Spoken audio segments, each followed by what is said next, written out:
잘 오셨습니다. 네, 은혜 받으시기 바랍니다. 우리나라 그 대표적인 언어학자 가운데 그 이규호 박사라고 계시는데요. 그 이규호 박사께서 그 여러 언어학자들이 그 연구한 내용을 이렇게 이야기하는데 너무 평범한 이야기더라고요. 그 이야기가 그 내용이 뭐냐면 이 사람의 입에서 하루 우리가 날마다 말을 하고 살잖아요. 사람의 입에서 나오는 말들을 이렇게 조사를 해보니까 놀랍게도 불평이나 원망하는 말, 그리고 짜증 섞인 말, 그리고 조금만 마음이 상하면 이렇게 벌컥 화를 내거나 이런, 또 이제 두세 사람이 모이면 그 소재가 늘 다른 사람, 없는 사람 한 사람을 험담하는 그런 말들이 대개들 하는 거죠. 다 공감하신가요? 우리는 아니죠. 우리는 별천지에 사는 사람들입니다. 우리 하나님은 우리와 말 걸기를 좋아하십니다. 대화하시기를 좋아하세요. 그래서 늘 말씀을 걸어오시죠.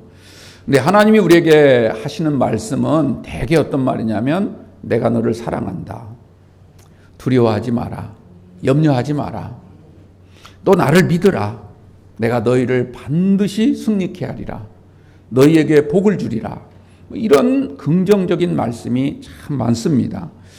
하나님은 죽을 수밖에 없던 우리를 너무너무 사랑한 나머지 우리를 구원해 주시고 하나님의 자녀가 되는 특권을 우리에게 주셨습니다.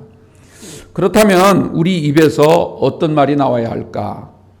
제가 물어보지 않아도 다 여러분들 머릿속으로 아마 정답을 알고 계실 거라고 봅니다. 늘 감사합니다. 하나님, 내가 시간이 있을 때마다 하나님을 찬양하겠습니다.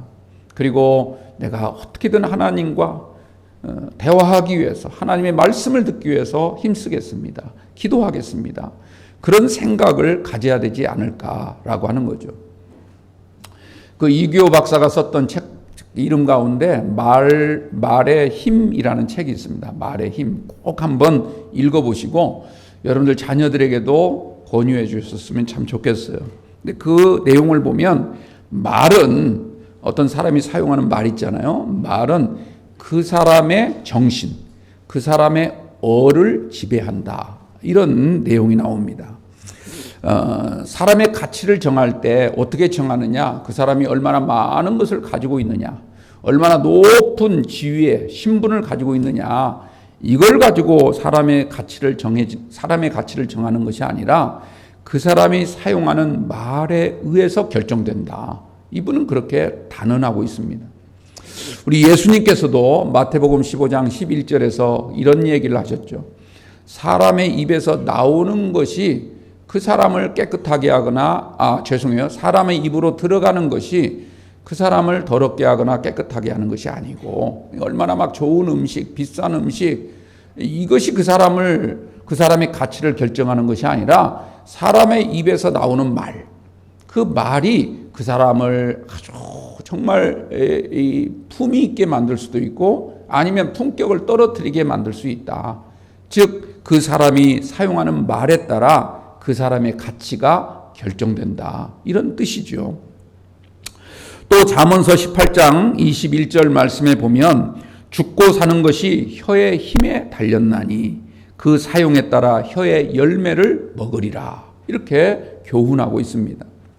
사도 바울은 로마서 10장 10절에서 이런 말씀을 하셨죠. 사람이 마음으로 믿어서 의에 이르지만 결국 입으로 시인해야만 구원에 이를 수가 있다. 그래서 우리가 받은 은혜, 우리가 경험한 그 하나님의 은총을 우리 입술을 통해서 고백하는 것이 얼마나 중요한가. 이왕이면 여러분들 은혜 될 때마다 아멘, 아멘, 할렐루야 늘 넘치는 고백이 있게 되길 바랍니다. 나는 이 품위가 있지. 나는 원래 극아이라서, 극아이가 무슨 말씀인지 알죠? 요즘 MBTI가 유행이잖아요. 이 감성적이 아니라 이성적이라서 나는 그냥 속으로 아멘 해도 다른 사람들은 막 아멘 아멘 손 들고 막 이러는데 나는 점잖게, 내가 어떤 사람인데, 교양 있는 사람인데, 나 이대 나온 여자야. 하고 속으로만 아멘 하는 그게 좋을 것 같지만 하나님께는 그렇지 않아요. 하나님께는 그냥 어린아이와 같이 이제 갓 태어난 신생아와 같이 그 어린아이가 엄마를 바라보고 사모하는 것처럼 그런 마음을 가져야만 하나님이 기뻐하실 줄로 믿습니다. 하나님은 죽을 수밖에 없던 이스라엘을 사랑하셨습니다. 그래서 이스라엘 민족을 구원해 주시고 하나님 백성이 되는 그런 특별한 권세를 주셨건만 이스라엘은 그 은혜를 잊어버리고 배은망덕했지요. 틈만 나면 불평하고 그리고 걸핏하면 하나님을 원망했습니다. 그 결과가 어떻게 됐습니까? 참혹하리만큼 무서운 결과를 맞이했다라고 성경은 우리에게 분명히 증언하고 있습니다. 오늘 우리가 읽은 본문은 정말 기가 막힌 본문이죠. 어떻게 보면 에스겔서 48장까지 내용 가운데 첫 번째 가장 중요한 하이라이트가 오늘 본문이라고 할 수가 있습니다. 저 에스골 골짜기에 수없이 많은 마른 뼈들이 널브러져 있는 그런 모습을 보여주고 있습니다. 마치 집단 떼죽음을 당한 것처럼 그런 마른 뼈들이 널브러져 있는 것이죠.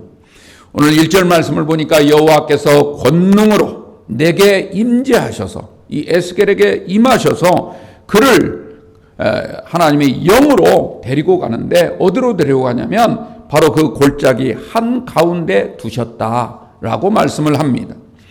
절대로 한 근처나 구석이 아닙니다.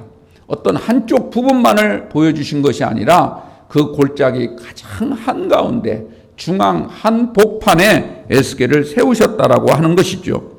여러분들 이곳이 어디입니까? 우리가 에스겔서 앞에 부분 3장 22절 말씀을 보면 여호와께서 권능 가운데 에스겔을 데리고 갔던 첫 번째 장소, 거기에 가서 하나님은 이스라엘을 향하여 심판을 외치라고 에스겔에게 명령했던 바로 그 첫 번째 장소, 그 장소로 하나님이 데리고 갔는데 이미 사람들이 다 죽었고 죽은 지가 오래돼서 다 바짝 마른 뼈들만 가득 남아있더라, 이런 말씀입니다. 하나님께서 심판을 외치라고 죽음을 외치라고 했던 그곳에 이 에스겔을 다시 데리고 왔습니다. 한 복판에 세우시고 이제는 생명을 외치라고, 회복을 외치라고 하나님은 말씀을 하고 있습니다. 그리고 오늘 2절 말씀을 보니까 에스겔이 골짜기를 지나가며 온 땅 지면에 뼈가 심이 많고 아주 말랐더라. 눈으로 보니까 이미 죽은 겁니다. 죽은 지 오래된 겁니다. 그래서 생명이라고 하는 것은 찾아볼 수가 없고 이것이 회생된다라고 하는 건 거의 불가능한 그런 상태였다는 것이죠. 보이는 모습 자체가 어찌 보면 절망이었습니다. 이것은 당시 이스라엘의 상황을 말하고 있는 겁니다. 이미 나라는 멸망을 당했고 성전도 파괴됐습니다. 그래서 하나님과의 어떤 만남 자체가 이제는 끝났다라고 생각되는 그 지점입니다. 백성들은 수없이 많은 사람들이 죽거나 아니면 포로로 끌려왔습니다. 다행히 운 좋아서 살아남았다 할지라도 그 사람들만의 힘으로는 나라를 다시 회복시킬 수 있는 아무런 능력을 갖고 있지 않았습니다. 그러므로 오늘 이 마른 뼈라고 하는 것은 육신적으로 죽었다라기보다는 이미 영적으로 완전하게 죽었다, 이것을 우리에게 말해주는 겁니다. 살아남은 자들은 육신은 비록 살아남았다 할지라도 마음에 있는 것은 상실감밖에 없고 무력감, 아무것도 할 수 없다는 절망감 가운데 놓여있는 그 사람들, 그것은 이미 죽은 거와 다름없다. 영적인 죽음을 우리에게 말해주는 겁니다. 그런데 하나님은요, 이처럼 절망과 무력감에 빠져있는 이스라엘 백성들을 향하여 말씀하십니다. 이미 죽어서 바짝 마른 그런 뼈들이라 할지라도 그들이 다시 소생할 수 있을 뿐만 아니라 그 다음 15절 이하에 있는 말씀을 보면 두 막대기를 하나로 연합시킬 것을 하나님이 말씀하시면서 전혀 기대하지조차 않은 일까지 하나님이 행하게 될 것이라는 것을 분명하게 선언하고 계십니다. 하나님은 이 모든 것을 충분히 행하실 수 있는 분이라는 겁니다. 오늘 저와 여러분들도 이 사실을 꼭 믿으시기를 주님의 이름으로 축원드립니다. 나는 할 수 없으나, 이 나라는 할 수 없으나, 아무리 능력 있는 사람이라 할지라도 사람으로서는 할 수 없으나 하나님은 하실 수 있습니다. 이게 우리가 믿는 바 아니겠습니까?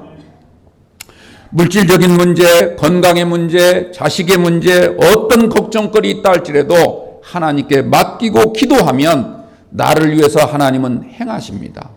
오늘 여러분들 꼭 그것을 기억하시고 정말 우리의 소망의 주가 되시는 주님을 붙잡고 믿음으로 하나님께 간절히 기도로 나아갈 수 있는 저와 여러분들이 꼭 되시기를 주님의 이름으로 축원드립니다.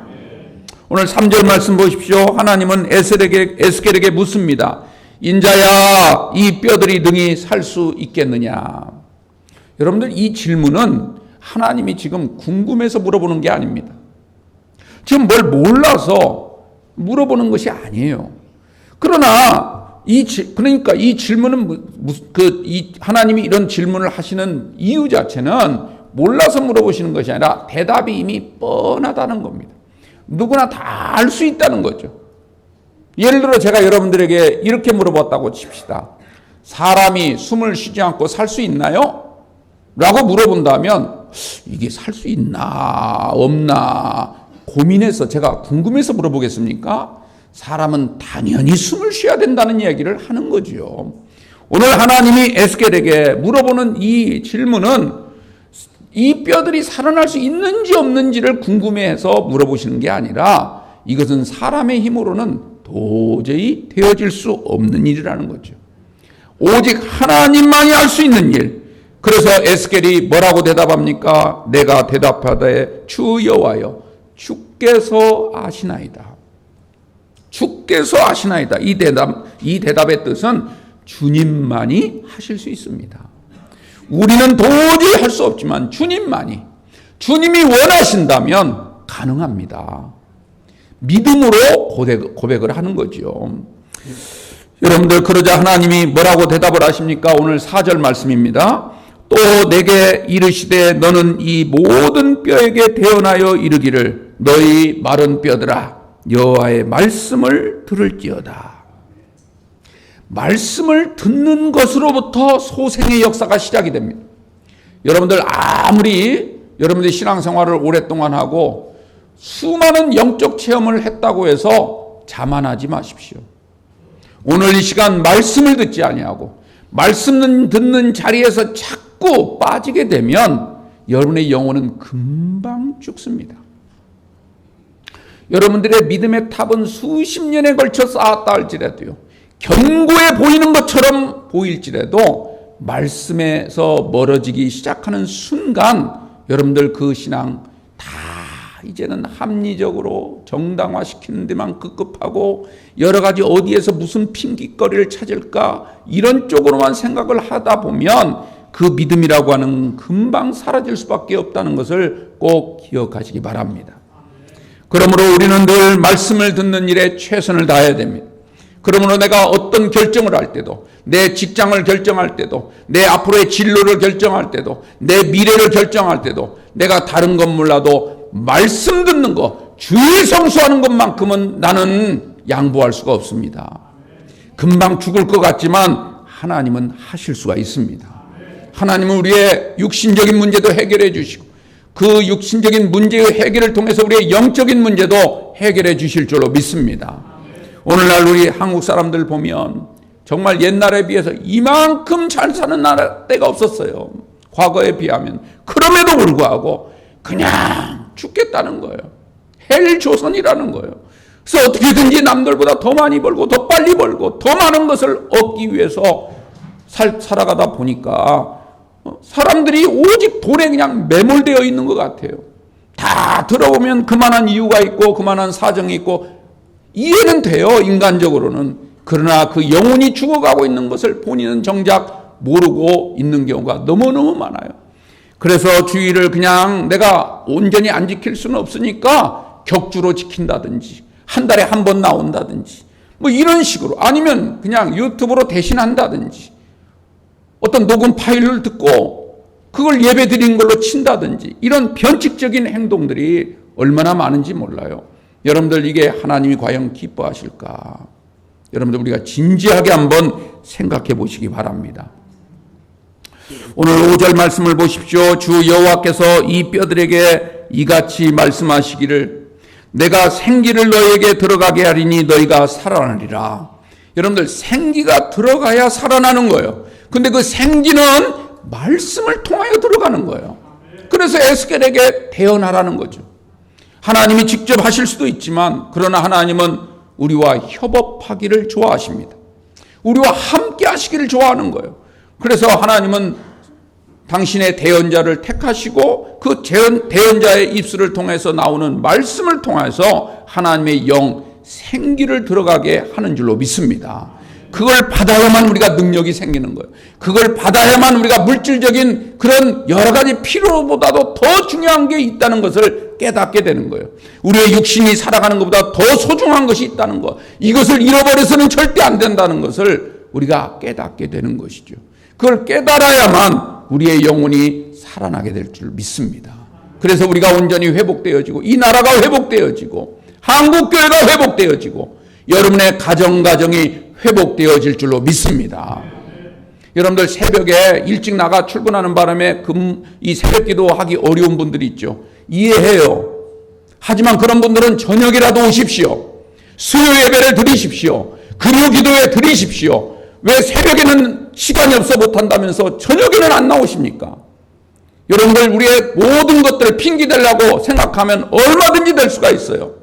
그러나 우리가 정말 하나님을 사랑하고 하나님의 생기를 받아야 되겠다라고 하는, 그게 없으면 안 된다는, 정말 내가 목마른 사슴이 되어서 지금 물 한 모금 먹지 않으면, 마시지 않으면 난 죽는다는 이런 생각을 정말 갖고 믿는다면 안 나올 수가 있겠습니까? 여러분들, 주의를 생명처럼 여기시길 바랍니다. 생명을, 여러분들 물질 다 얻고도 생명을 잃으면 무슨 소용이 있겠습니까? 천하 모든 것을 얻고도 생명을 잃는다면 그게 무슨 의미가 있고 그게 무슨 축복이 되겠습니까? 무슨 본보기가 되겠습니까? 그런 분이 무슨 집사요, 권사요, 장로가 될 수 있겠습니까? 여러분들, 우리가 꼭 명심하십시오. 제가 야단치는 게 아닙니다. 너무 절실해서, 너무 절박해서 드리는 말씀이에요. 말씀과 기도는 우리의 양식이요, 호흡과 같은 겁니다. 이것을 포기하면 안 되는 거예요. 힘드시겠죠. 어렵겠죠. 안 하다가 하려니까 더 힘들겠죠. 그러나 이제는 우리가 영적으로 체질을 바꾸려고 애써야 되는 겁니다. 여기 생기라는 단어는요, 히브리 말로 루하흐라고 읽어요. 이 루하흐라는 단어는 여러 가지 뜻이 있어요. 하나님의 숨, 호흡, 뭐 이런 뜻도 있어요. 그리고 우리가 창세기 2장 7절을 읽어보면 하나님이 흙으로 사람을 지으시고 그 코에 뭘 불어넣으셨죠? 생기를 불어넣으셨다. 그랬더니 생명이 된지라. 이렇게 말씀을 해요. 그러니까 이 생기가 얼마나 중요한가, 이건 뭐 우리가 더 이상 이 얘기 말씀 안 드려도 누구나 다 알고 있는 거죠. 생기가 그만큼 소중한 거예요. 그거 없으면 안 되는 거예요. 살아있어도 살아있는 게 아닌 거예요. 하나님을 믿는다고 해도 몸은 나와도 생기가 없으면 그건 헛개비인 거예요. 아무것도 아닌 거란 말이죠. 이 루하흐라는 말은 하나님의 본성을 말하는, 본질을 말하는 거예요. 그래서 이걸 신약에서는 예수님이 뭐라고 말하냐면 성령이다라고 표현을 해요. 하나님의 영, 성령인 것이죠. 우리가 성령을 받아야 하나님의 본성을 회복하게 되는 줄 믿습니다. 성령 받지 못하면 인간의 모습으로 교회를 섬기는 거예요. 성령 받지 못하면 일은 하는데 자꾸 거기에 인간적 생각이 개입이 돼요. 세상적 방법이 더 맞은 것 같아요. 그래서 하나님의 뜻을 귀담아 듣질 않아요. 내 생각, 내 경험, 내 지식, 이게 먼저 앞장서려고 하는 거예요. 여러분, 우리는 성령을 받아야 될 줄로 믿습니다. 왜 교회를 다니면서도 자꾸 자기 생각대로 예수를 믿습니까? 왜 내가 세우는 계획에서는 절대로 양보하려고 하지 않습니까? 우리가 교회 다니면서 함께 식사도 하고 함께 속회 예배도 드리고 오후 예배도 드리고 또 시간 봉사도 하고, 이 모든 것들이 예배 생활인 겁니다. 단지 앉아서 설교만 듣는 것이 예배가 아니란 말이에요. 우리는 하나님과의 그런 지적인 만남도 있어야 되지만 감정적인 만남도 있어야 되고 의지적인 실천을 통해서 주님의 은혜를 받는 거예요. 우리에게 주신 성령의 역사가 점점 강화되는 겁니다. 그 강화되어야만 내 소욕을 따르던 삶이 와서 이제는 하나님의 소욕을 따르는 삶으로 변화되는 줄로 믿습니다. 그래야 우리가 진정으로 회복되고 진정으로 살아나는 거예요. 내 계획, 내가 세워놓은 한 달 스케줄, 이거에만 너무 매여 있다 보면 절대로 하나님의 성령의 뜻에 굴복하지 않습니다. 끝까지 자기 생각대로만 사는 거죠. 여러분들 성령을 받아야만 하나님의 본성을 회복할 수 있고 우리의 삶이 온전해지는 줄로 믿습니다. 성령 받지 못하면 몸은 살아있어도 영혼은 죽은 것과 다름이 없습니다. 오늘 6절 말씀을 보십시오. 하나님이 이 마른 뼈들을 어떻게 회복시키시는가 그 과정을 잘 설명해 주고 있는데 사람의 몸, 인체로 묘사하고 있어요. 먼저 그 안에 힘줄이 생기죠. 그 다음에 살이 붙죠. 그 다음에 가죽, 이 가죽이란 말은 피부를 말하는 거예요. 그리고 그 속에 생기를 들어가게 하리라 말씀을 해요. 그러니까 먼저 몸에 힘이 생기게 하고 그 다음 살이 모양이 갖춰지게 하고 그 다음에 가죽을 씌워서 즉 피부를 완성시켜서 이제는 누가 보더라도 사람답게 그렇게 만드시겠다는 거죠. 그러니까 먼저 육신을 살리시는 거예요. 그리고 가장 중요한 생기를 그 속에 들어가게 해주겠다는 것이죠. 이 명령을 받은 에스겔은 말씀대로 순종을 합니다. 그래서 7절 말씀 보니까 이에 내가 명령을 따라 배언하니 배언할 때 소리가 나고 움직이며 이 뼈 저 뼈가 들어맞아 뼈들이 서로 연결되더라. 여기 소리가 나고 움직였다라는 말은 살아나는 증거가 명백했다는 얘기죠. 그 다음에 이 뼈 저 뼈가 들어맞았다는 말은 모든 사람들이 자기가 있어야 될 위치를 회복했다는 거예요. 여러분들 하나님을 믿는 것은 결국 위치의 회복이에요. 인류가 왜 타락했습니까? 아담과 하와가 왜 타락했습니까? 위치를 벗어난 거예요. 에덴 동산 중앙에 있어야 되는데 자꾸 울타리 근처에 울타리 건너편을 동경했어요. 거기 나갈 수는 없고 그 밖에 있는 걸 자꾸 얻으려고 했어요. 그러니까 뱀이 이 사람들의 마음을 알고 선악과를 따먹게 한 거예요. 그 따먹은 순간 어떻게 했습니까? 숨어버렸어요. 위치를 벗어난 거예요. 오늘 우리가 하나님 앞에 있어야 될 위치가 어디인가? 이 주일날 있어야 될 나의 위치가 어디인가? 내 자리를 찾는 것, 이게 바로 회복의 역사라는 것이죠. 그 다음에 뼈들이 서로 연결되더라 이렇게 말하지 않습니까? 이건 무슨 말씀이겠어요? 여러분들 우리가 구원받은 증거는 구원은 다 개별적이에요. 하나님 여러분을 한 분 한 분을 부르셨어요. 같이 모아놓고 부르신 게 아니라 한 분 한 분을 불렀지만 그러나 하나님의 부름을 받아 구원을 받은 성도들은 항상 공동체성을 가져야 돼요. 서로 연결돼야 돼요.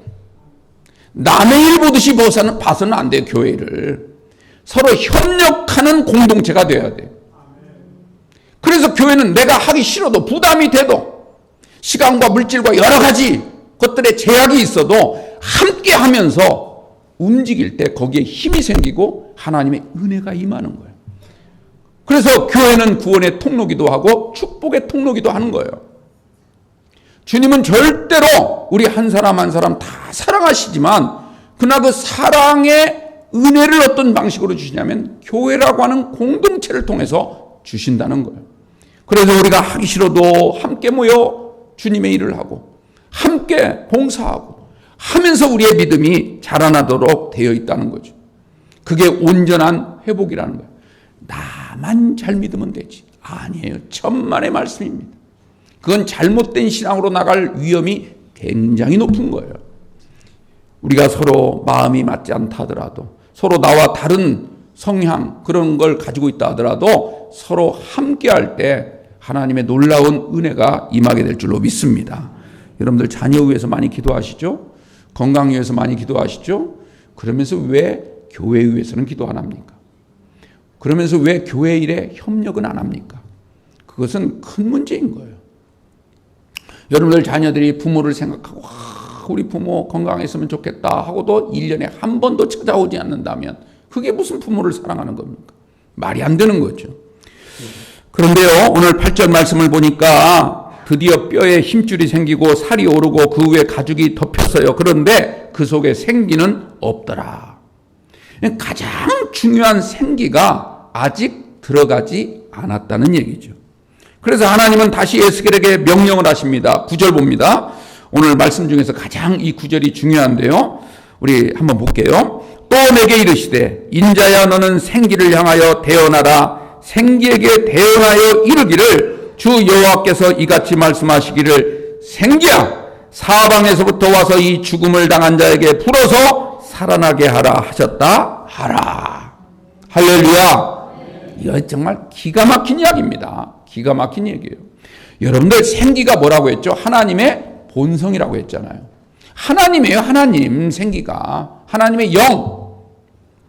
그런데 지금 하나님이 에스겔에게 뭐라고 명령을 하시냐면 이 하나님의 영, 하나님의 본질, 하나님의 생기, 성령, 이 성령을 향하여 외치라는 거예요. 대언하라는 거예요. 아까는 마른 뼈에 대해서 대언을 했어요. 널브러져 있는 죽은 마른 뼈들을 향하여 살아나라 이렇게 대언을 했는데 이번에는 생기를 향하여 하나님의 영을 향하여 대언하라. 즉 명령하라는 거예요. 크게 외쳐서 명령하라는 거죠. 뭐라고 명령하라는 겁니까? 생기야 사방에서부터 와서 이 죽음을 당한 자에게 불어서 살아나게 하라. 이렇게 명령하라는 거예요. 여러분들 하나님을 믿는 우리 성도들에게 주신 가장 큰 최고의 권세는 뭐냐면 성령을 향하여 명령할 수 있는 권세를 주셨어요. 아직도 감이 잘 안 오시는 분이 계신 것 같은데 우리가 성령을 향하여 즉 하나님을 향하여 하나님의 본성을 향하여 명령을 내릴 수 있는 권세를 주셨다니까요. 이 엄청난 권세를 오늘 우리에게도 주신 줄로 믿습니다. 그런데 이 말씀을 꼭 믿으시기 바랍니다. 제가 예를 들어볼까요? 요즘은 사거리마다 교통경찰관이 많지는 않은데 예를 들어서 사거리에 지금 수신호를 하면서 신호등이 고장이 나서 수신호를 하는 경찰관이 있다고 합시다. 말단이에요, 말단. 이제 교통신호 정도 하는 최하 말단 직원이에요. 그런데 마침 그때 경찰청장이 지나가요. 그 사거리를. 그런데 이 경찰관은 어떻게 해야 됩니까? 아무리 경찰청장 차라 하더라도 수신호를 해야 되겠죠. 이쪽으로 가시오, 멈추시오. 그런 수신호를 해야 되잖아요. 그러면 경찰청장 차가 그 말단 경찰관의 수신호를 따라야 됩니까? 말아야 됩니까? 당연하죠. 안 따르면 어떻게 되죠? 9시 뉴스에 나와요.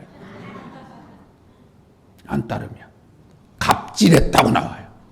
사과해야 돼요. 대국민 사과. 그리고 너무너무 부끄러워해야 돼요. 아무리 경찰청장이라도 경찰의 이 말단 직원의 수신호를 따라야 된단 말이에요. 근데 하나님은 우리에게 그런 권세를 주셨어요. 하나님 이리 오시오. 멈추시오.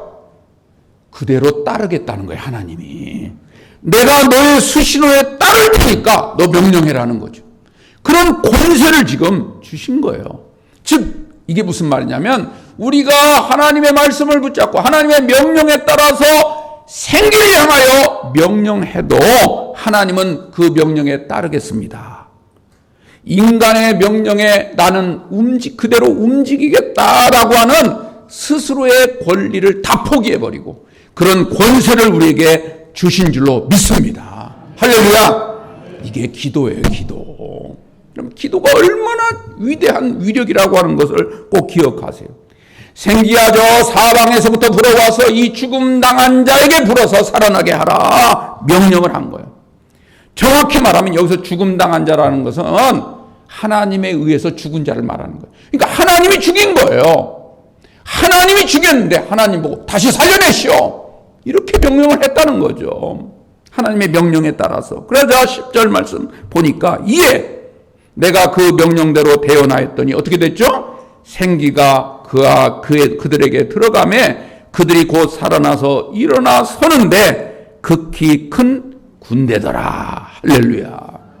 생기가 대언한 대로 순종했다는 거죠. 큰 군대가 되었다는, 이건 군대가 많다는 뜻이 아니라 어느 누구도 넘어뜨릴 수가 없는 강력한 힘을 가진, 왜? 하나님이 그 안에 함께 하시니까. 생기가 역사하니까. 어느 누구도 넘어뜨릴 수 없는 강력한 군대가 된 줄로 믿습니다. 우리 찬송가 가운데 그런 찬송 있죠. 십자가 군병들아, 주 예수 그리스도가 우리의 군대 장관인 줄로 믿습니다. 그런 놀라운 군대로 회복되게 된 거예요.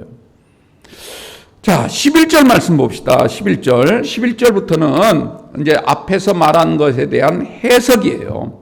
여기서 뼈들은 뭘 상징하느냐? 이스라엘의 살아남은 족속이라는 거죠. 육신적으로는 그들이 아직 살아있지만 영적으로는 이미 죽은 거예요. 하나님과의 관계가 끊어져 버린 거죠. 그런데 여기서 그들이 말랐다라는 말은 소망이 없어졌다는 거예요. 어떤 소망도 생기지 않았다는 거죠. 그런데 12절에 13절 말씀 보니까 하나님이 에스겔에게 또다시 명령하라고 하지 않습니까? 대언하라고. 그러므로 너는 대언하여 그들에게 이르기를 주 여호와께서 이같이 말씀하시기를 내 백성들아, 내가 너희 무덤을 열고 너희로 거기에서 나오게 하고 그 다음에 이스라엘 땅으로 들어가게 하리라. 내 백성들아, 내가 너희 무덤을 열고 너희로 거기에서 나오게 한즉 너희는 내가 여호와인 줄을 알리라. 할렐루야. 내가 너희를 무덤을 열고 너희 무덤을 열고 너희를 거기서 나오게 하리라는 말이에요. 너희가 지금 세상에 붙잡혀서 물질에도 붙잡혀서 그냥 하루하루 살아가는 그 몇 푼 되는 봉급에 사로잡혀가지고 하나님 품을 떠나서 자꾸 하나님 말씀에 벗어난, 그래서 영적으로 죽은 것 같은 그런 상태를 하나님이 회복시켜 주시겠다는 거예요. 지금 사망의 그림자에 붙잡혀 있는, 세상의 죄사들에 지금 묶여 있는 그들을 다시 나오게 하겠다는 거예요. 그래, 어디로 데려가는 겁니까? 이스라엘 땅으로, 하나님의 약속의 땅으로 들어가게 하리라. 이 일을 누가 하신다는 겁니까? 하나님이 하신다는 거예요. 하나님이. 할렐루야. 하나님이 하신다는 거예요. 그래서 오늘 읽은 말씀 마지막 14절 말씀 우리 같이 한번 읽어볼까요? 14절은 같이 읽습니다. 시작. 내가 또 내 영을 너희 속에 두어 너희가 살아나게 하고 내가 또 너희를 너희 고국 땅에 두리니 나 여호와가 이 일을 말하고 이른 줄을 너희가 알리라. 여호와의 말씀이니라. 아멘. 이 일을 말씀하신 분이 누구예요? 하나님이에요. 이 말씀을 들어야 될 줄로 믿습니다. 이성적으로 들으란 말이 아니에요. 인격적으로 들으라는 말이에요. 전인적으로 들으라는 거예요. 전인적이란 말은 인격과 지성과 감성과 의지가 균형 있게 발전된 모습이에요. 서로 어느 한쪽으로만 한쪽만 잘해서는 안 되는 거. 그건 인격이 아니에요. 여러분들 머리만 똑똑해서 IQ가 막 130, 140 되고 아무 감정도 느끼지 못하면 그게 사람이 아니죠. 우리가 지성도 필요하지만 감성, 서로 간에 어떤 느낌도 있어야 되고, 그리고 그걸 알았다면, 깨달았다면 뭔가 몸으로 실천으로 옮길 수 있는 그런 능력이 있어야 되지 않겠습니까? 하나님을 우리가 사랑하되 그런 모습으로 사랑하게 되기를 바랍니다. 그런데 이 모든 일을 누가 하셨다는 거예요? 여호와 하나님이 하신 거예요. 그래서 너희들이 살아나게 되고 다시 이스라엘 고국 땅으로 돌아가게 되면 너희가 그제서야 비로소 여호와가 하나님이신 줄을 알리라. 이 모든 것을 행하신 분은 하나님이시구나. 내가 생각하기로는 내 재주로 한 것 같고 운이 좋아서 된 것 같고 내가 몸이 안 좋아가지고 병원 갔더니 정말 좋은 의사 만나서 내가 병 고침 받은 것 같고 잘 치료받았더니 좋은 음식 먹었더니 지금 이만큼 건강하게 사는 것 같지만 사실은 이 모든 것이 하나님이 하신 거라는 거예요. 여러분들 이 사실을 꼭 믿으시기 바랍니다. 그런데 하나님이 하셨는데 어떤 방법으로 하셨다는 거예요? 말씀으로 하셨다는 거예요. 그래서 여러분들 하나님의 말씀은 능력이 되는 줄로 믿습니다. 하나님의 말씀을 들어야 돼요. 선지자 예레미야가 저 시위대 뜰에 갇혀 있을 때 그때 당시에 이스라엘 백성들은 너무너무 큰 고통 가운데 있었어요. 그래, 이제는 우리가 더 이상 소망이 없다. 이제는 우리나라가 다시 이 위기를 극복할 방법이 없다. 묘안이 없다. 이렇게 절망 가운데 빠져 있을 때 하나님이 이 예레미야에게 하신 말씀이 있습니다. 저 지금 감옥 속, 시위대 뜰 안에 있는 감옥 속에 갇혀 있는 이 예레미야에게 하나님이 하신 말씀이 예레미야 33장 2절과 3절에 이렇게 기록되어 있어요. 이를 행하시는 여호와, 그것을 만들어 성취하시는 여호와, 그의 이름을 여호와라 하는 이가 이같이 이르시도다. 너는 내게 부르짖으라. 내가 내게 응답하겠고 네가 알지 못하는 크고 은밀한 일을 내게 보이리라. 할렐루야. 사랑하는 성도 여러분, 하나님만이 하실 수 있는 줄 믿습니다. 우리는 최선을 다해서 그분이 일하실 수 있도록. 왜? 하나님은 사람을 통해서 일하시거든요. 우리와 협업하기를 좋아하셔요. 그냥 가만히 놔두고 하나님 다 알아서 하시는 게 아니라 우리를 통해서 하나님이 일하시길 원해요. 왜 그럴까요? 하나님이 힘드셔서 그런 게 아니라 그래야 우리 믿음이 굳세게 되거든요. 만약 우리를 그냥 가만히 놔두고 다 행하신다면 우리는 뭐가 될까요? 우리 마마보이 마마걸 있듯이 우리는 하하보이 하하걸이 되는 거예요. 하나님은 우리를 통해서 일하시는 거예요. 왜? 우리를 위해서. 우리는 교회 일을 하면서 믿음이 자꾸 자라나는 거예요. 그래서 여러분들 직분 맡으신 분들, 이번에 신천 장로님 되신 분들, 그 직분은 여러분들 계급장 달아준 게 아니라 정말 이 직분을 통해서 하나님의 위대하신 역사를 더 뜨겁게 경험하고 그 뜨겁게 경험함을 통하여 많은 성도들에게 좋고 유익한 선한 영향을 끼치라는 사명을 주신 거예요. 믿으시기 바랍니다. 그러므로 여러분들 직분 맡은 자는 내가 누구다라고 하는 걸 내세우기보다는 내가 하는 말 한마디, 내가 하는 행동 하나하나가 과연 교회에 유익을 주는가, 많은 사람들이 혹시라도 상처를 주는 것은 아닌가 깊이 생각을 해야 됩니다. 그래서 함부로 가볍게 쉽게 생각해서는 안 되는 거예요.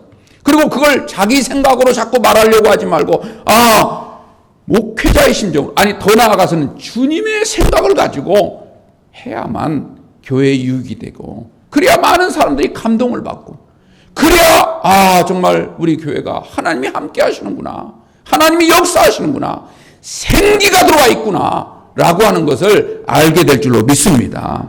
사랑하는 성도 여러분, 하나님은 다 하실 수 있습니다.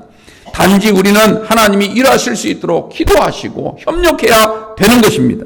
이 말은 우리가 아무것도 하지 말고 그냥 기도만 하라 이 말이 아니죠. 우리가 기도한 대로 그 일을 이루시는 하나님, 없는 일까지도 만들어 성취하시는 하나님이심을 믿고 그분께 결과를 맡기며 어떤 결과가 오더라도 이것은 하나님이 하신 겁니다. 그걸 믿고 감사로 받아들일 때 하나님은 더 큰 역사를 우리에게 행하시는 줄로 믿습니다. 오늘 사실 우리는 어찌 보면 저나 여러분이나 다 마른 뼈라고 할 수 있어요. 마른 뼈라고. 하나님이 우리에게 정말 간절한 마음으로 우리를 살아나게 하십니다. 우리의 육체를 살아나게 하시고 우리 안에 생기를 불어넣으셔서 우리의 영혼을 소성시키신 분이 주님이신 줄로 믿습니다. 그 은혜에 우리가 감사하십시오. 우리가 지금 숨을 쉴 수 있다는 것, 오늘 우리가 이 자리에 나와 있을 수 있다는 것, 이게 하나님이 우리에게 주신 소생의 역사, 생기의 역사 덕분입니다. 내가 잘나고 내가 똑똑하고 내가 영리해서 여기 지금 살고 있는 게 아닙니다. 하나님이 하신 줄 믿습니다. 그러면 어떻게 합니까? 마른 뼈들아 들으라. 하나님이 외쳤을 때 우리는 그 말씀을 귀담아 들어야 돼요. 그 말씀 평생 들었다 할지라도 아니야, 오늘 하나님이 또 말씀을 들으라고 할 때는 분명히 하나님이 오늘 또다시 우리에게 하고 싶은 말씀, 그 말씀을 들을 수 있는 귀가 열리게 되길 바랍니다. 요한계시록 말씀, 에베소 교회부터 라오디게아 교회를 향하여 하나님이 주신 말씀은 뭡니까? 성령이 교회에게 하는 말씀을 들을지어다. 들을지어다. 들어야 산다. 들어야 산다. 너희들 지금 살아있다고? 아니에요. 말씀을 듣지 않으면 죽는다는 거예요. 여러분들 하나님의 말씀에 귀를 기울일 수 있는, 나는 마른 뼈입니다. 그러므로 내가 말씀을 들어야만 내가 안에 힘줄이 생기고 살이 붙고 피부가 완성되고 그 안에 생기가 들어가서 정말 하나님이 기뻐하실 만한 여호와의 큰 군대를 이룰 줄로 믿습니다. 군대는 한 사람이 아니죠. 모든 군인들이에요. 우리 영광교회가 될 줄로 믿습니다. 이 믿음으로 하나님의 말씀에 귀를 더욱더 기울일 수 있는 저와 여러분들이 되시기를 주님의 이름으로 축복합니다. 기도하겠습니다.